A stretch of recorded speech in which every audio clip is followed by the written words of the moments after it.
La Hongrie placée sous surveillance par les agences de notation Moody's et S&P la semaine dernière. En clair, les marchés s'inquiètent du manque de clarté de la politique budgétaire du gouvernement conservateur récemment élu, qui vient de suspendre les négociations avec le FMI sur son budget 2011.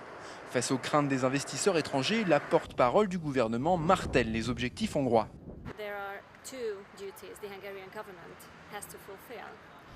Il y a deux obligations que le gouvernement hongrois doit remplir. D'une part, il doit garder un déficit budgétaire à 3,8% pour 2010 et d'autre part, il doit rembourser le prêt contracté il y a 2 ans. Nous sommes déterminés à respecter ces deux obligations.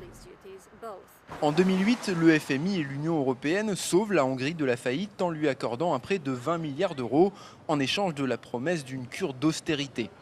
2 ans plus tard, le pays a renoncé aux dernières tranches de ce prêt, mais les objectifs de rigueur restent les mêmes. Le nouveau Premier ministre, Viktor Orban, semble toutefois déterminé à attendre les élections municipales du mois d'octobre pour bouger, sans se soucier des inquiétudes des investisseurs. Globalement, nous ne sommes pas très optimistes. Nous ne devrions voir des décisions concrètes qu'après le mois d'octobre. D'ici là, on s'attend à voir le gouvernement tourner autour du pot, comme il a fait depuis ces derniers mois. Viktor Orban est sûr de sa force. Avec une majorité de plus de 2/3 des députés au Parlement, il dispose du gouvernement le plus puissant depuis la chute du communisme en Hongrie.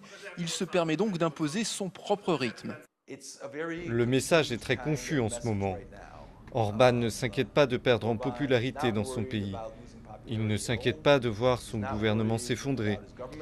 Il peut faire ce qu'il veut. Il a le capital politique pour cela. Et ce qu'il est en train de faire, c'est de dépenser ce capital. Alors que 22 des 27 États membres sont en dehors des clous du pacte de stabilité européen, la Hongrie n'apparaît pas comme un si mauvais élève en termes de déficit budgétaire, avec 3,8% du PIB visé en 2010 contre 11% pour la Grèce par exemple. Elle compte d'ailleurs sur cet argument pour faire bonne figure lors de la reprise des discussions avec Bruxelles à l'automne et peut-être ainsi obtenir une plus grande tolérance vis-à-vis de son budget 2011.